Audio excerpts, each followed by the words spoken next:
Good morning सभी को। मैं अनुज नागर। जैसा कि आप जानते हैं मैं आपको यहाँ पे मैथ की क्लास पढ़ाता हूँ, तो ये मैथ की ही क्लास है और मैथ है आपका आर.एस. अग्रवाल का वस्तुनिष्ठ वाला मैथ है।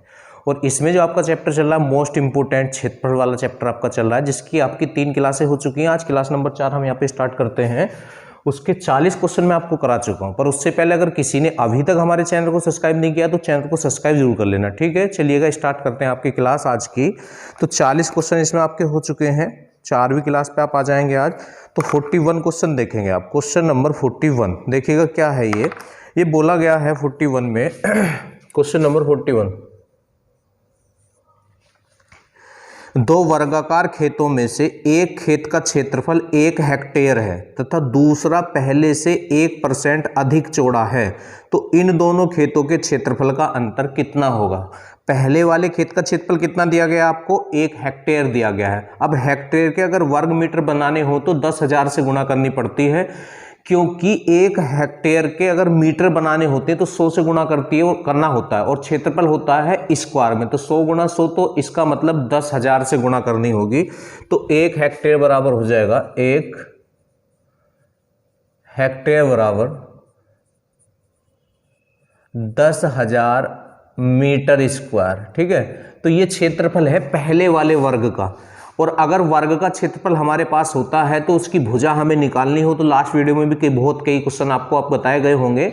अगर वर्ग का क्षेत्रफल आपके पास है और आपको भुजा निकालनी है तो क्षेत्रफल का वर्गमूल निकाल लेते हैं। क्षेत्रफल का क्या निकाल देते हैं, वर्गमूल। तो इसकी जो भुजा होगी इस वाले वर्ग की, तो आप इसका वर्गमूल लेंगे, ठीक है। और 10,000 का वर्गमूल कितना हो जाएगा, 100। तो इसकी जो भुजा है वो 100 मीटर है। कितनी है, 100 मीटर इसकी भुजा आ गई आपकी। अब वो जो दूसरा वाला वर्ग है उसकी चौड़ाई इससे 1 मीटर ज्यादा है, 1 मीटर ज्यादा है। और वर्ग की तो चारों भुजा बराबर होती हैं, जितनी चौड़ाई होगी उतनी ही लंबाई हो जाएगी। तो जो दूसरा वाला वर्ग है उसकी जो भुजा हो जाएगी वो 101 मीटर हो जाएगी, 101 मीटर हो जाएगी। बात समझ आई आपको। उसी ने कहा है कि दूसरा वाला जो वर्ग है उसकी भुजा पहले वाले से 1% अधिक है। अब इसकी भुजा कितनी आ रही है, 100, और 100 का 1% कितना होगा, 1 ही होता है, क्योंकि 100 का जितने परसेंट निकालते उतना ही होता है, तो 100 का 1% 1 ही हो जाएगा। तो इसकी दूसरे वाले की भुजा 1 मीटर ज्यादा हो जाएगी, 101 हो जाएगी। अभी आपसे पूछना चाह रहा है इन दोनों खेतों के क्षेत्रफल में कितने का अंतर है, इसका क्षेत्रफल और निकाल लो आप। तो वर्ग का क्षेत्रफल क्या होता है, भुजा का स्क्वायर ही होता है। वर्ग का क्षेत्रफल होता है भुजा का स्क्वायर। तो 101 का स्क्वायर कर लो आप, और इसका आपके पास है ही ऑलरेडी, तो 101 की आप गुणा कर लें। 101 0 0 0 101, तो 1 0 1 और 1 2, और ये तो ये आ गया इस वाले का। तो दूसरे वाले का कितना आ चुका है, 10201, ठीक है। ये दूसरे वाले का क्षेत्रफल और पहले वाले का ये ऑलरेडी पहले से था, तो इनमें आपसे अंतर पूछा गया इसमें, तो बस आप माइनस कर देंगे इसमें आपको। तो माइनस आप जब करेंगे इसमें से तो ये कितना, इकाई दहाई सैकड़ा हजार, 10,201 है, वो 10,000 ही है केवल। तो 201 का अंतर हो गया। कितने का अंतर हो गया, 201 वर्ग मीटर का अंतर है इन दोनों में 41 में। तो इसका आंसर हो जाएगा 201 वर्ग मीटर। समझ में आ गया होगा सबको। नेक्स्ट क्वेश्चन पे आ जाएंगे आप। क्वेश्चन नंबर 42 पे आ जाओ।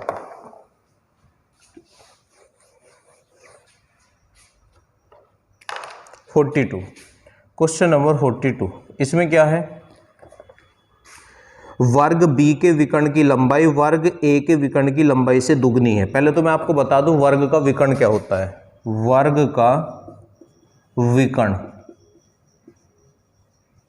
बराबर होता है √2 गुणा भुजा, √2 गुणा भुजा। ये वर्ग के विकर्ण का फॉर्मूला होता है। और इसने ये कहा गया है वर्ग बी के विकर्ण की लंबाई वर्ग ए के विकर्ण से दुगनी है, तो वर्ग बी का क्षेत्रफल वर्ग ए के क्षेत्रफल से कितना गुणा होगा। तो आपको करना क्या होगा, वर्ग ए जो है उसका विकर्ण कुछ आप मान लीजिए, कुछ भी मान के आप कर सकते हैं, पर अगर हमें मानना हो तो वो मानना चाहिए जिससे क्वेश्चन की कैलकुलेशन आसान हो जाए। मानने को तो 1 भी मान लो, x भी मान लो, तो कुछ भी मान सकते हैं। तो जो पहला वाला विकर्ण है, अब विकर्ण में √2 आ रहा है, तो आप पहले वाले का विकर्ण √2 ही मान लें, ठीक है। ये लीजिए। तो दूसरा वाला जो विकर्ण है इसके दुगना है, तो कितना हो जाएगा, 2√2 हो जाएगा, 2√2 आपका हो जाएगा, ठीक है। वर्ग बी के विकर्ण की लंबाई वर्ग ए के विकर्ण की दुगनी है। अब आपसे ये पूछ रहा है तो वर्ग बी का क्षेत्रफल वर्ग ए के क्षेत्रफल का कितना गुणा होगा। अब देखो वर्ग के क्षेत्रफल के 2 फॉर्मूले होते हैं, अगर आपको पता हो। मैं आपको बताता हूँ। वर्ग का क्षेत्रफल बराबर क्या होता है, एक तो भुजा स्क्वायर होता है। और दूसरा जो होता है वर्ग के क्षेत्रफल का होता है 1/2 विकर्ण का स्क्वायर। ये वर्ग के क्षेत्रफल के फॉर्मूले हैं। एक तो होता है वर्ग का क्षेत्रफल बराबर भुजा का स्क्वायर, और एक होता है 1/2 विकर्ण का स्क्वायर। अब आपके पास दोनों के विकर्ण हैं, आप निकाल दें यहाँ से दोनों के विकर्ण, तो इसका क्षेत्रफल क्या हो जाएगा 1/2 विकर्ण का स्क्वायर। अब जब यहाँ विकर्ण का हम स्क्वायर करेंगे तो √2 ही हो जाएगा, 1/2 विकर्ण का स्क्वायर। तो जब आप इसका स्क्वायर करोगे तो 2 से 2 कैंसिल हो जाएगा, √2 का स्क्वायर 2 होता है, √2 का स्क्वायर क्या होता है 2, तो 2 से 2 कैंसिल हो जाएगा, तो यहाँ तो 1 ही बचेगा। अब यहाँ जाए निकालेंगे तो 1/2 विकर्ण का स्क्वायर, और इसका विकर्ण कितना 2√2 का स्क्वायर। अब ध्यान से देखेंगे 2 का स्क्वायर तो 4 हो जाएगा, और √2 का स्क्वायर 2 हो जाएगा, तो इस 2 से ये वाला 2 कट जाएगा, तो यहाँ से आपका 4 ही बचेगा। तो ये इसका कितना गुणा है 4 गुणा। तो इस क्वेश्चन का आंसर आ जाएगा 4 गुणा। क्या आंसर आ जाएगा इस क्वेश्चन का 4 गुणा इसका आंसर आ जाएगा क्वेश्चन नंबर 42 का।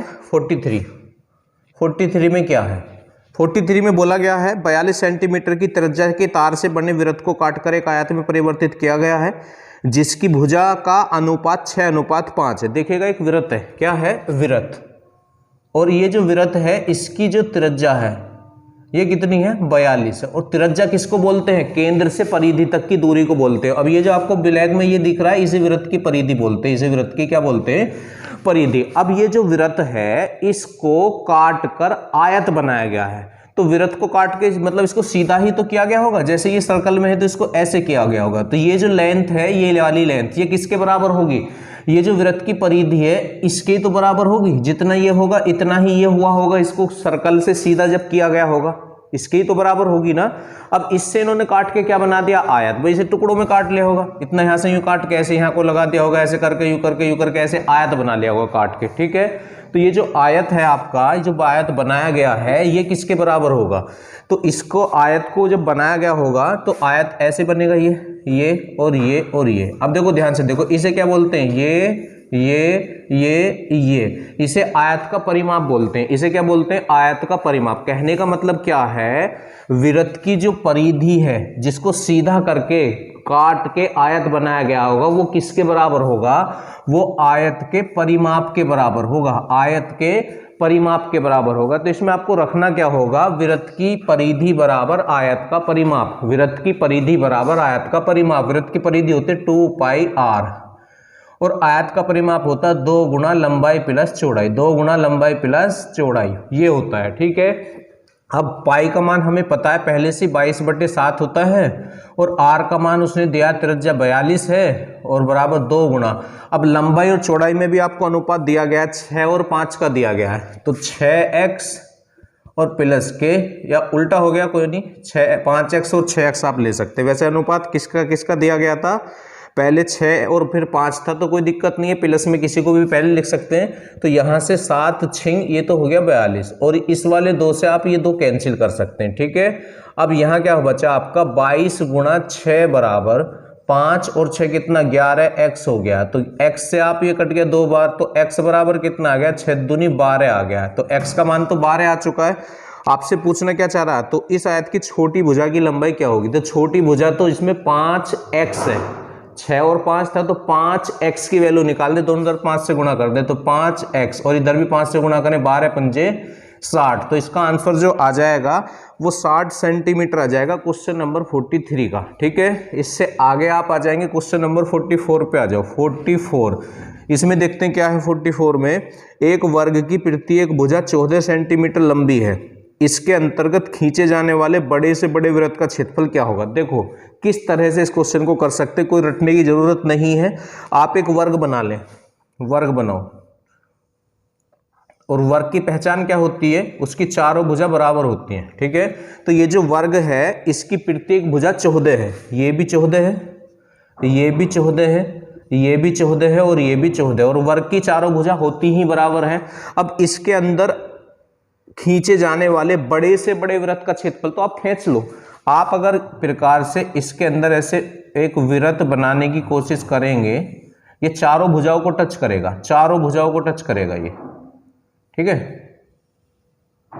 इस तरह से प्रकार से बनाओगे तो बिल्कुल सर्कल राउंड में आएगा, बिल्कुल इस तरह से, ठीक। तो इस तरह से आप एक वृत्त अगर इसके अंदर बनाने की कोशिश करोगे तो ये वाली लेंथ ये कितनी होगी, ये वाली लेंथ जितनी ये होगी 14, और ये वाली लेंथ कितनी होगी जितनी ये होगी, तो ये भी 14 होगी और ये भी 14 होगी, ठीक है। अब ये बताओ आप इसे क्या बोलेंगे, इसे जो वो है वृत्त का विकर्ण बोला जाएगा, वृत्त का क्या बोला जाएगा विकर्ण बोला जाएगा, और इसे भी वृत्त का विकर्ण बोला जाएगा। अब ये वृत्त का केंद्र है और केंद्र से परिधि तक की दूरी को कहते हैं त्रिज्या। तो यहाँ से यहाँ तक ये 14 है और यहाँ से यहाँ तक ये 7 और यहाँ से यहाँ तक ये 7, तो यहाँ से हमें वृत्त की त्रिज्या मिल चुकी है। ये जो इसके अंदर वृत्त खींचा जाएगा उसकी त्रिज्या कितनी होगी, 7 सेंटीमीटर होगी। बस इसका क्षेत्रफल बूझ रहा है, और वृत्त का क्षेत्रफल बराबर होता है पाई आर स्क्वायर। वृत्त का क्षेत्रफल क्या होता है, पाई आर स्क्वायर, और पाई का मान होता है 22/7, और आर का मान यहाँ 7 का स्क्वायर है तो 7 गुणा 7, ठीक है। तो 7 से तो 7 कैंसिल हो जाएगा। अब 7 दूनी 14 को 4 और 7 दूनी 14 और 1 15, तो इसका जो आंसर आएगा 44 का 154 वर्ग सेंटीमीटर आपका आंसर आ जाएगा, ठीक है 44 का। इससे आगे आ जाए 45 पे आ जाए। क्वेश्चन नंबर 45 में देखते क्या है। 45 पाएंगे आप एक आयत की लंबाई 8 सेंटीमीटर और चौड़ाई 7 सेंटीमीटर है, इसके अंतर्गत खींचे जाने वाले बड़े से बड़े वृत्त का क्षेत्रफल। इस बार आयत है, लंबाई 8 है और चौड़ाई 7 है, लंबाई ज्यादा है चौड़ाई कम है, ठीक है। ये खींच दिया इस तरह से, ये कितनी है 8 है और ये कितनी है 7 है। अब इसके अंदर अगर तुम एक वृत्त खींचोगे तो इस तरह से आप एक वृत्त खींच पाओगे, ये चारों भुजाओं को टच नहीं करेगा इसकी, ठीक है। अगर अधिकतम खींचना है आपको इस तरह प्रकार से खींचोगे तो बिल्कुल अच्छे से आपका आ जाएगा ये। तो इसकी ये वाली जो लेंथ है, ये वाली लेंथ ये कितनी होगी जितनी ये होगी, ठीक है। ये 7 है तो ये भी 7 ही होगी, ठीक। और ये वाली जो लेंथ है इसका पता नहीं इधर से कितनी होगी, पर जब ये 7 है तो ये भी 7 ही हो जाएगी, ठीक। तो कहने का मतलब है इधर से तो एक्यूरेट पता चलेगा नहीं, पर इधर से एक्यूरेट पता चल जाएगा, क्योंकि ये वाली लेंथ यहाँ से यहाँ तक 7 है तो ये वाली लेंथ भी यहाँ से यहाँ तक 7 होगी, और यहाँ से यहाँ तक इसे बोलते हैं विकर्ण बोलते हैं वृत्त का, पर परिधि से केंद्र तक की दूरी को त्रिज्या बोलते हैं। तो इसकी जो त्रिज्या होगी वो 7 का आधा हो जाएगा, 7 का आधा। अब 7 का आधा क्या कर सकते हैं आप, 7/2 ले सकते हैं। तो यहाँ से हमें वृत्त की त्रिज्या मिल चुकी है 7/2, और आपसे क्षेत्रफल पूछ रहा हो। क्षेत्रफल क्या होता है, pi r square, pi r square. तो ए बराबर क्या हो जाएगा, पाई का मान तो 22/7 होता है, और आर कितना है यहाँ से 7/2, तो 7/2 का स्क्वायर 7/2 गुणा 7/2, तो 7 से तो ये वाला 7 कैंसिल हो जाएगा, 2 से ये 11 बार कैंसिल हो गया आपका। तो ए बराबर क्या आ जाएगा, 11 7 77/2। अब आप इसे 2 से डिवाइड कर लें तो 2 3 6, बचा 1 हो गया 17, 2 8 16, बचा 1, तो 38 सही 1/2 वर्ग सेंटीमीटर इसका आंसर हो जाएगा क्वेश्चन नंबर 45 का। 46 पे आ जाओ, क्वेश्चन नंबर 46 पे आ जाए। 46 में क्या है, एक इकाई त्रिज्या वाले वृत्त के अंतर्गत एक इकाई त्रिज्या, देखो ये एक वृत्त है और इसकी जो त्रिज्या है, त्रिज्या होती है केंद्र से परिधि तक की दूरी को त्रिज्या कहते हैं। तो ये एक इकाई है, कितनी है, एक इकाई। तो इसने ये कहा है एक इकाई त्रिज्या वाले वृत्त के अंतर्गत खींचे जाने वाले बड़े से बड़े वर्ग का क्षेत्रफल कितना होगा। ध्यान से सुनना है आपको। अगर वृत्त के अंदर वर्ग बनाना हो तो प्लस का निशान बना लो। किसका निशान बना लो, प्लस का निशान। अगर आपको वृत्त के अंदर वर्ग बनाना है तो प्लस का निशान बना लेना चाहिए, ठीक है। और फिर इस तरह से उनके कोनों को मिलो, ये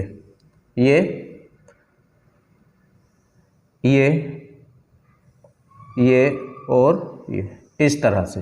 तो इस तरह से ये आपका वर्ग बना है, ये A B C D ये वर्ग है आपका। ऐसे देखें इस तरह से, ये और ये इस तरह से ये आपका एक वर्ग बन चुका है, ठीक है। अच्छा, हमें तो बस इसका पता था इसकी त्रिज्या एक इकाई थी, यहाँ से यहाँ तक ये एक और यहाँ से यहाँ तक ये एक, ठीक है। तो ये जो वृत्त है इसका विकर्ण कितना है, 2 इकाई। कितना है, 2 इकाई। अब हमें क्या चाहिए, हमें वर्ग का क्षेत्रफल निकालना है, और वर्ग के क्षेत्रफल के 2 फॉर्मूले होते हैं। एक तो होता है भुजा का स्क्वायर और एक होता है 1/2 विकर्ण का स्क्वायर, 2 होते हैं। अब इसमें हमें देखो, ये आपका ऐसे आया था, ये वर्ग है, ये देखो इस तरह से ये आपका कोई वर्ग है, इस तरह से। इतना लंबा नहीं होगा, मैं थोड़ा बता देता हूँ। इस तरह से अगर आपका कोई ये वर्ग है तो ये वाली लेंथ क्या होती है, ये तो आपको विकर्ण बोला जाएगा इस पे से, और ये भी इसका क्या है, विकर्ण है आपका, है ना। अगर इसके विकर्ण की बात करी जाए तो देखो इस कोने से तो जा रहा है ये, इस कोने से, तो ये विकर्ण ही है, और ये इस वाले कोने से जा रहा है ए से, देखो ए से सी, ये रहा ना ए से सी, तो ये रहा ए से सी, और ये आपका क्या है डी से बी, तो ये रहा डी से बी, ठीक है। तो ये आपका विकर्णी है, ये आपका क्या है इसमें विकर्णी है, तो इसका जो विकर्ण है ये वो 2 है, ये जो इसके अंतर्गत वर्ग खींचा गया है उसका विकर्ण कितना है, 2 इकाई है। अब क्षेत्रफल पूछ रहा, तो क्षेत्रफल होता है 1/2 विकर्ण का स्क्वायर, तो 1/2, अब विकर्ण कितना है 2, तो 2 का स्क्वायर तो 4 हो जाएगा, तो 2 से 2 बार ये कैंसिल हो जाएगा, तो 2 वर्ग सेंटीमीटर इसका आंसर आ जाएगा, पर इसने यूनिट तो दी नहीं है तो इकाई में ही आंसर आएगा, तो 2 वर्ग इकाई इस क्वेश्चन का आंसर हो जाएगा 46 का, ठीक है।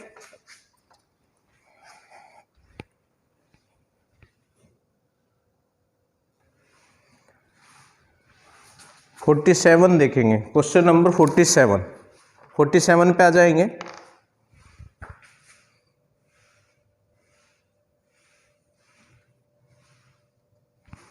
(47) में क्या है, एक वर्ग का क्षेत्रफल 60-50 वर्ग मीटर है, इसके विकर्ण की लंबाई क्या होगी। देखो आपको ना वर्ग का क्षेत्रफल दिया गया है, वर्ग का क्या दिया गया है, क्षेत्रफल दिया गया है, और आपसे जो है उसके विकर्ण की लंबाई पूछ रहा है, आपसे किसकी पूछ रहा है, विकर्ण की लंबाई।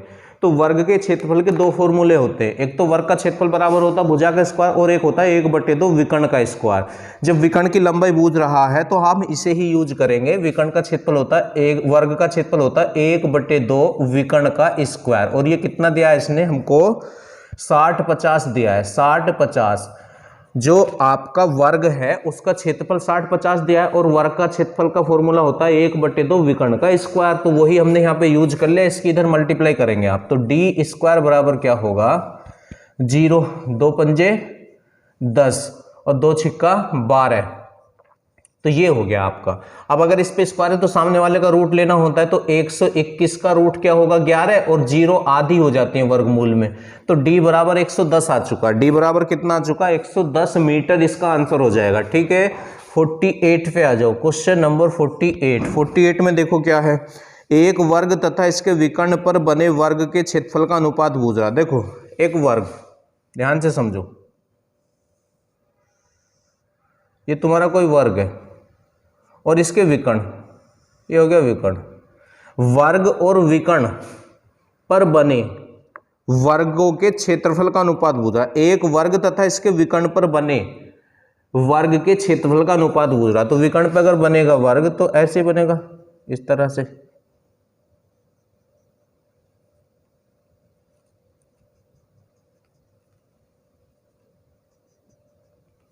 ऐसे इस शेप में बनेगा, ठीक है। पर इतना कुछ करने की जरूरत नहीं है, क्योंकि वर्ग के क्षेत्रफल का फॉर्मूला क्या होता है, भुजा का स्क्वायर होता है ना, तो बस हमें एक तो ये वाली लेंथ पता चल जाए, तो इससे तो हम इस वाले ABCD का निकाल लेंगे, ABCD का क्षेत्रफल निकाल लेंगे अगर हमें ये लेंथ पता चल जाए, क्योंकि वर्ग के चारों भुजा बराबर होती हैं, और एक हमें इस वर्ग का विकर्ण पता चल जाए, तो जो इस वाले वर्ग का विकर्ण होगा वो दूसरे वाले वर्ग की भुजा होगी। क्यों? क्योंकि जितनी ये, इतनी ही ये, इतनी ही ये, इतनी ही ये होगी, जितनी BD होगी ना उतनी ही आप क्या BDEF, उतनी ही फिर BF होगी, उतनी ही DE होगी, उतनी ही EF होगी। तो कहने का मतलब है ये जो मेन आपका वर्ग है इसकी भुजा और विकर्ण अगर आपको पता चल जाए तो दोनों ही वर्गों का क्षेत्रफल आप निकाल सकते हैं, ठीक है। तो भुजा तो पता नहीं है तो आप कुछ मान लें, कुछ भी मान लें जो आपका मन करेगा, तो आप इसकी भुजा 1 मान लो, इसकी भुजा कितनी मान ली हमने 1। अब अगर वर्ग की भुजा हमारे पास है तो विकर्ण क्या होता है, विकर्ण निकालो, तो विकर्ण बराबर क्या होता है, अगर वर्ग की भुजा हमारे पास है तो वर्ग का विकर्ण क्या होता है, √2 गुणा भुजा, √2 गुणा भुजा। तो इसका मतलब ये जो विकर्ण है इसकी लेंथ कितनी आ जाएगी, √2 ही आ जाएगी, क्योंकि जब इसको सोल्व करेंगे तो √2 ही आएगा, तो ये √2 आ चुका है, ठीक है। अब पहले आप ABCD का क्षेत्रफल निकालो, तो ये क्षेत्रफल A1 लिख लेते हैं, और जो इसके विकर्ण पे वर्ग बना ये वाला, ये इसके क्षेत्रफल को A2 लिख लेते हैं, ठीक है। अब क्षेत्रफल के 2 फॉर्मूले होते हैं वर्ग के, एक तो 1/2 विकर्ण का स्क्वायर होता है, एक भुजा स्क्वायर, तो हम क्या कर लेते हैं दोनों के विकर्ण के अकॉर्डिंग ही निकाल लेते हैं, या भुजा से निकाल लो। चलो इस वाले की भुजा कितनी है 1 है, तो भुजा का स्क्वायर और ये जो इसके विकर्ण पे बना हुआ है इसकी भुजा कितनी है, √2 है, तो √2 का स्क्वायर। ठीक है, तो 1 का स्क्वायर 1 और √2 का स्क्वायर 2, तो यही हो जाएगा, इनका ही अनुपात पूछ रहा है, 1:2 इसका आंसर आ जाएगा 48 का। चलिएगा 49 पे आ जाए आप, क्वेश्चन नंबर 49।